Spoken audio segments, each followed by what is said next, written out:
Hey there friends, it's Beth. Welcome back to the Greenish Thumb. I was working on a list of videos that I wanted to create for you guys. And as I was writing that list, it occurred to me that a lot of the things I want to talk about with you guys are words that you may not be familiar with if you're not really planty people yet. So I thought it might be helpful if together we went through some of the plantier words that I'll be using in our future videos and give you some examples of what I'm talking about, okay? So today we're gonna do a Greenish Thumb Glossary that you can refer back to if you're ever confused when I'm mentioning words that are not familiar to you. So the first thing I wanna talk about is variegation. Okay, variegation, you may not hear a lot, but it sounds a lot like what it really is, which is variation. It's variation in a leaf. Different colors can show up on the same leaf, right? So let me give you a couple of examples. We will start with our Jade Pothos that we talked about on our last video. So most of her leaves are just perfectly green, right? Nice shiny green, but every once in a while we have one show up that looks more like a Golden Pothos. Can you see that? She has a little variation in her leaf color there. I would say we get maybe 1 to every 100 leaves that show up with a little bit of variegation. Isn't that weird? A better example is this plant that's newer to our home. This one is a White Night Philodendron. She's so pretty. So each one of her leaves has several colors on it, right? So you have this bright, bright white, you have a dark green, and then you have more of a sagey green, all presenting itself on the same leaf. So beautiful, right? Okay, so fun facts about white leaves. Right now, I have what appears to be 100% white leaf coming in on this little lady. So it's gonna be a beautiful leaf. Unfortunately, it's completely wasted to the plant. Plants can only get energy through their green leaves because green produces the chlorophyll. The white doesn't. So it's kind of like an energy drain on the plant to have all white leaves. Also, the white leaves are a little bit weaker. So you can see this one I trimmed back because the white part of the leaf was browning. They're just more susceptible to bright light and they're just not as strong as the green leaves. But they are beautiful, so I'm really excited for this white leaf to unfurl herself. I'll give you an update once she's all the way out. So cool, right? So hopefully this helps you to understand variegation. So this is a great example of variegation on this leaf too. You've got the bright white, the sagey green, the dark green. Usually it's speckles or like a stroke of a color, but you just have a couple of different colors on one leaf. Okay, so that's variegation. So our next term we're going to talk about is fenestration. Okay, they kind of rhyme. So fenestration shows up in a lot of your monsteras. So the monstera is really popular right now.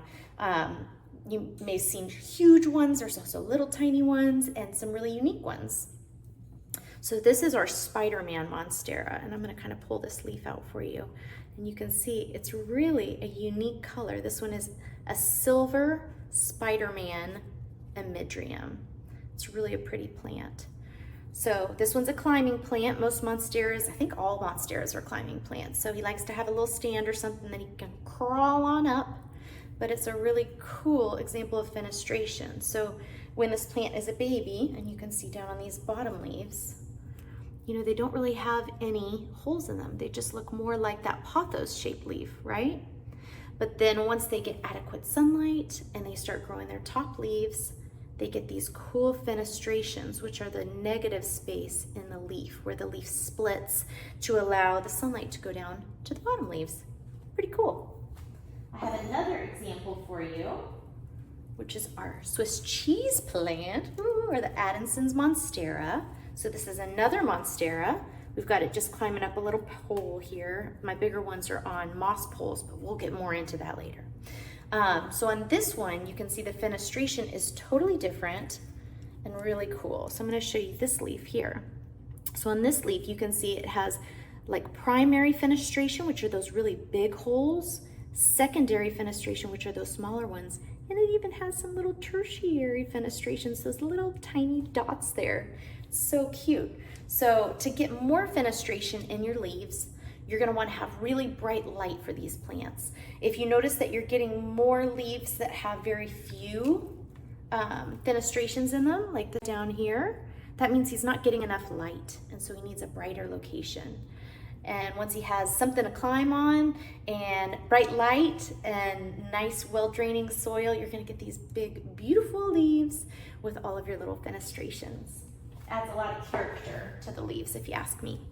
Okay, so then the last word that we're gonna talk about today, it also rhymes, propagation. So with plants, there's a couple different ways that you can propagate a plant. And to propagate a plant just means basically to take one plant and make a baby plant, okay? So, you know, indoor plants wouldn't be very successful if they had to flower and put off seeds and then plant those seeds, right? Because there's ideally not enough bugs in your house to pollinate those flowers and create a fruit or a seed.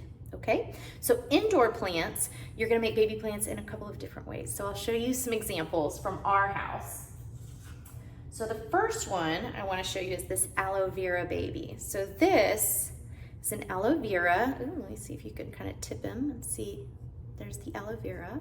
And this was a pup from a big aloe vera plant. So the big aloe vera plant gets huge, and then right off of the base, it'll grow these little tiny aloe vera pups. And as long as you pop them off and have a little bit of that white skin attached to the bottom, you can just pop it right into some dirt and keep it, you know, let it callus first, so leave it out for a day, pop it in the dirt, and then just keep it kind of moist. It will grow a little root system all by itself, and you have yourself a brand new plant. I have one aloe vera in my house, and she's looked terrible for probably a year now. She got so huge, she tipped over. You know, I trimmed the top off and made a prop out of that, but she just keeps putting off these little baby pups over and over again, so I can't let her go. She's such a good mama. So I think at this point I have probably 8 little pups from that one aloe vera.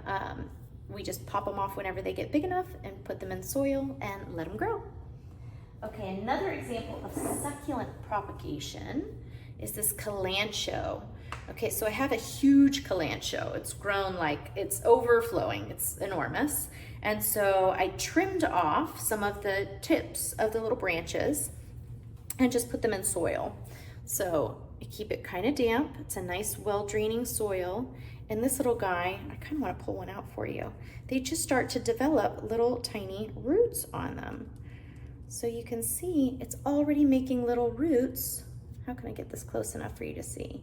It's making little roots just from being like seeded in the soil. You don't even have to like bury it. They just grow toward the moist soil. It's actually really cool how easily they grow. But I guess they have to because their climate that they grow in naturally, not super friendly for plants.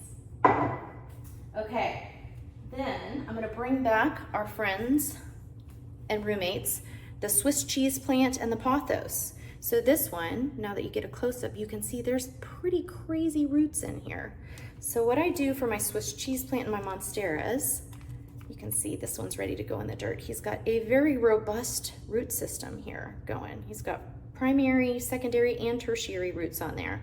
You may see a little white dot here on the bottom.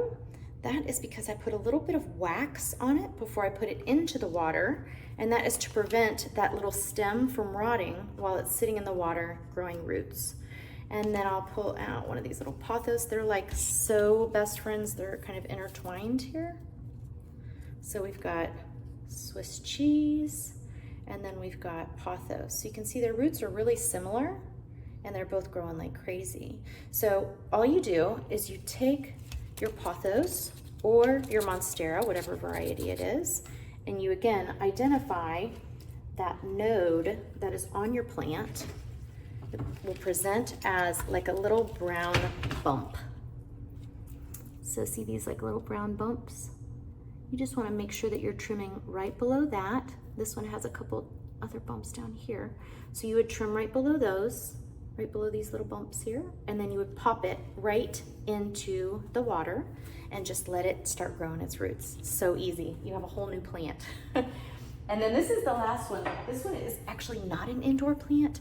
This is from my garden, but my basil was going to flower. It's just too hot here in Texas for the basil right now. And I wanted to save some and let it winter in the house and then plant nice, strong plants first thing in the spring. This has been in the water, in this just glass of water for about 4 days now. And look, it's already got tons of roots. So just like the pothos that we looked at, if you look at one individual plant, there's little bumps on the stem. All of those, if left in water, can turn into roots.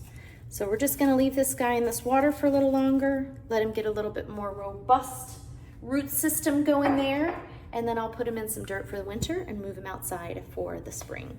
So our 3 words for today are variegation, fenestration, and propagation.